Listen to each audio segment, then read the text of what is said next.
Hi hello guys, this is Mittu. Welcome back to my channel. ఈరోజు మనం afternoon meal అయితే prepare చేసుకుంటున్నాం. First ఒక 3 ఎగ్స్ని బాయిల్ చేసుకుందాం. తర్వాత ఒక 150 గ్రామ్స్ సోయా చంక్స్ని కూడా బాయిల్ చేసుకొని కర్రీ చేసుకుందాం. చాలు. సోయా చంక్స్ ఇంకా ఎగ్స్ అయితే బాయిల్ అయిపోయినాయి. వాటర్ నుండి సోయా చంక్స్ అయితే సపరేట్ చేసుకోవాలా. ఫస్ట్ ఒక మీడియం సైజ్ బౌల్లో ఒక 2 స్పూన్స్ ఆయిల్ వేసుకోవాలా. తర్వాత ఒక 2 మీడియం సైజ్ ఆనియన్స్ తీసుకొని కట్ చేసుకొని వేసుకోవాలా. కొంచెం జింజర్ గార్లిక్ పేస్ట్ వేసుకొని కలుపుకొని ఒక 5 మినిట్స్ 2 మినిట్స్ పెట్టుకోవాలా.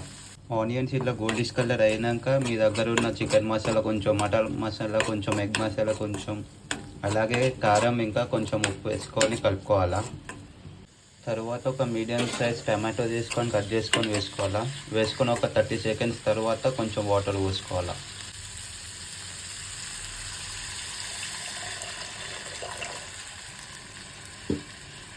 వాటర్ పోసినాక మనం బాయిల్ చేసుకున్న సోయా చంక్స్ని యాడ్ చేసుకోవాలా. ఒక 5 మినిట్స్ ఇట్లా మూత పెట్టుకుంటే లోపల ఉన్న వాటర్ మొత్తం సోయా చంక్స్కి అబ్జర్వ్ అయిపోతుంది. అది అయ్యే వరకు మనం ఎగ్స్ పొట్టు తీసుకుందాం.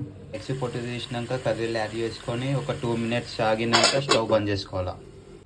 మన కర్రీ అయితే అయిపోయింది గైస్. ఈ కర్రీ పేరు ఏమంటారో మనకు తెలియదు, కానీ లైక్ చేయండి, షేర్ చేయండి, సబ్స్క్రైబ్ చేసుకోండి. ఉంటాను మళ్ళా. బాయ్.